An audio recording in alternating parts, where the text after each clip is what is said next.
ಗದಗ ಜಿಲ್ಲಾ ಮುಂಡರಗಿ ತಾಲೂಕಿನಲ್ಲಿ ಕರ್ನಾಟಕ ರಾಜ್ಯ ರೈತ ಸಂಘ ಹಾಗೂ ವಿವಿಧ ಸಂಘಟನೆಗಳಿಂದ ಗೋವಿನ ಜೋಳ ಮತ್ತು ಈರುಳ್ಳಿ ಹಾಗೂ ಕಬ್ಬಿಗೆ ಬೆಂಬಲ ಬೆಲೆ ನೀಡಿ ಖರೀದಿ ಕೇಂದ್ರ ಪ್ರಾರಂಭಿಸುವಂತೆ ಮುಂಡರಗಿಯಲ್ಲಿ ರಸ್ತೆಗೆ ಈರುಳ್ಳಿ ಸುರಿದು ರಸ್ತೆ ತಡೆದು ಅಹೋರಾತ್ರಿ ಸತ್ಯಾಗ್ರಹ ಮಾಡಿದರು.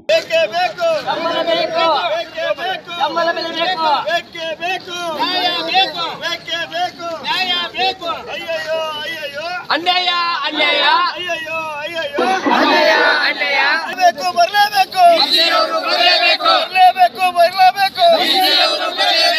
ಮುಂಡರಗಿಯ ಕೋಟೆ ಆಂಜನೇಯ ಸ್ವಾಮಿ ದೇವಸ್ಥಾನದಿಂದ ಪಟ್ಟಣದ ಪ್ರಮುಖ ರಸ್ತೆಯಿಂದ ಬೃಹತ್ ಮೆರವಣಿಗೆ ಮೂಲಕ ತಹಸೀಲ್ದಾರ್ ಕಚೇರಿಗೆ ಮುತ್ತಿಗೆ ಹಾಕಿ ಅರಭಾವಿ ಚಳ್ಳಿಕೆರೆ ರಾಜ್ಯ ಹೆದ್ದಾರಿ ತಡೆದು ಬೃಹತ್ ಪ್ರತಿಭಟನೆ ನಡೆಸಿದರು. ಜಿಲ್ಲಾಧಿಕಾರಿಗಳು ಸ್ಥಳಕ್ಕೆ ಬರುವವರೆಗೂ ರಸ್ತೆ ತಡೆದು ಪ್ರತಿಭಟನೆ ನಡೆಸಿದ ರೈತರು ಶೀಘ್ರವೇ ಗೋವಿನ ಜೋಳಕ್ಕೆ 2,400 ರೂಪಾಯಿ ಬೆಂಬಲ ಬೆಲೆಗೆ ಖರೀದಿ ಕೇಂದ್ರ ಪ್ರಾರಂಭಿಸಬೇಕು ಮತ್ತು ಈರುಳ್ಳಿ ಬೆಳೆಗೆ ಖರೀದಿ ಕೇಂದ್ರ ಪ್ರಾರಂಭಿಸಬೇಕು. ಜೊತೆಗೆ ವಿಜಯನಗರ ಶುಗರ್ ಫ್ಯಾಕ್ಟರಿಯವರು ಕಬ್ಬಿಗೆ 3,300 ರೂಪಾಯಿ ಬೆಲೆ ನೀಡಬೇಕು ಅಂತ ಪಟ್ಟು ಹಿಡಿದರು. ಈ ಸಂದರ್ಭದಲ್ಲಿ ಸ್ಥಳಕ್ಕೆ ಭೇಟಿ ನೀಡಿದ ಗದಗ ಜಿಲ್ಲಾಧಿಕಾರಿಗಳಾದ ಶ್ರೀಧರ್ ಅವರು ರೈತರ ಮನವಿ ಸ್ವೀಕರಿಸಿ 1 ವಾರದಲ್ಲಿಯೇ ಗೋವಿನ ಜೋಳ ಖರೀದಿ ಕೇಂದ್ರ ಪ್ರಾರಂಭಿಸುತ್ತೇವೆ ಅಂತ ಭರವಸೆ ನೀಡಿದರು.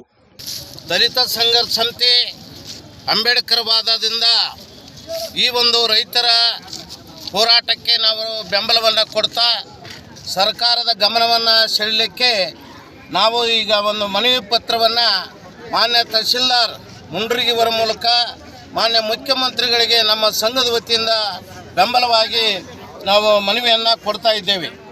ಮಾನ್ಯ ತಹಸೀಲ್ದಾರ್ ಸಾಹೇಬರು ಮುಂಡರಗಿಯವರ ಮೂಲಕ ಮಾನ್ಯ ಮುಖ್ಯಮಂತ್ರಿಗಳು ಕರ್ನಾಟಕ ಸರ್ಕಾರ ವಿಧಾನಸೌಧ ಬೆಂಗಳೂರಿವರಿಗೆ ವಿಷಯ ರೈತ ಸಂಘಟನೆಯ ಒತ್ತಾಯದ ಬೇಡಿಕೆಗಳನ್ನು ನೆರವೇರಿಸುವ ಬಗ್ಗೆ ಮನವಿ.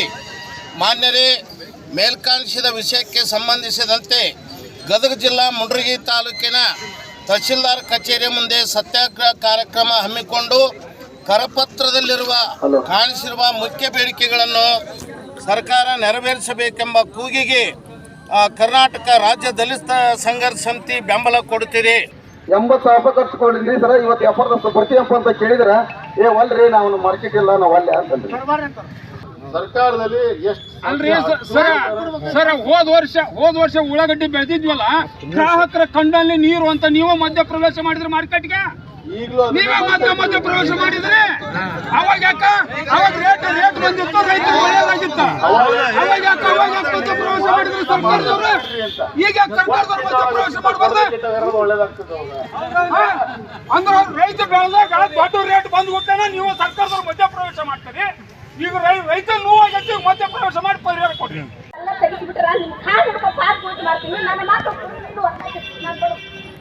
ನಾನು ಕುಡಿಯೋದಂದ್ರೆ 16 ಡಾಬಾದವ್ರು ಕುಡಿಯೋದು ಜಗ್ಗೈತಿ. ನಿನ್ನೆ ಕಾರ್ ತರ್ಸಿದ್ರಿ, ನಾನು ಪೊಲೀಸಿಂದ ತರಿಸಿ ಬಂದು ಬಿಟ್ಟು ಹೋಗ್ರಿ ಅವರು. ನಾನು ನೀವು ಬೇಕು ನನಗ ಅಂದ್ರ ನಾನು ಉಳಿಸಿರ್ತೀನಿ ಅಂದ್ರ ನಮ್ಮ ಕುಡಿಯೋಕೆ ಬಂದ್ ಮಾಡ್ಬೇಕು. ಸಾಹೇಬ್ರೆ, ಇಲ್ಲಿ ನೋಡ್ರಿ, ಇವರು ಶಿವಾನಂದ ಅವರು ಅಣ್ಣವ್ರು ಹೇಳಿದ್ದಕ್ಕೆ ಅವ್ರಿಗೇನು ಅಷ್ಟು ಸಮಾಧಾನ ಆಗಿಲ್ಲ. ಅದು ನೀವ ಅನೌನ್ಸ್ ಮಾಡಿದ್ರೆ ಅವ್ರಿಗೆ ಎಲ್ಲ ರೈತರು ಸಮಾಧಾನ ಅಂತ ಅವ್ರು. ಒಂದ್ ನಿಮಿಷ, ಆವರ್ತ ನಿಧಿ ಒಳಗ ಉಳ್ಳಾಗಡ್ಡಿ ಖರೀದಿ ಕೇಂದ್ರ ಖರೀದಿ ಮಾಡ್ರಿ. ಯಾಕೆ ನಿಮ್ಮ ಆದೇಶದಿಂದ ಯಾವ್ದು ಆಗೋದಿಲ್ಲ. ಜಿಲ್ಲಾಧಿಕಾರಿ ಖರೀದಿ ಕೇಂದ್ರ ಆವರ್ತ ನಿಧಿ ಒಳಗ ನಾಳೆಯಿಂದ ಕೇಳ್ಕೊಂತೀವಿ. ಖಜಾಂಜಿ ಒಳಗೆ ಇರ್ತಲ್ರಿ, ಅದ್ರೊಳಗೆ ಖರೀದಿ ಮಾಡ್ರಲ್ರಿ. ಮಾಡಕ್ಕೆ ಸರ್ಕಾರದ ಆದೇಶ ಬೇಕು. ಏನ್ರಿ ಸರ್ಕಾರದ ಆದೇಶ ಇರೋದು?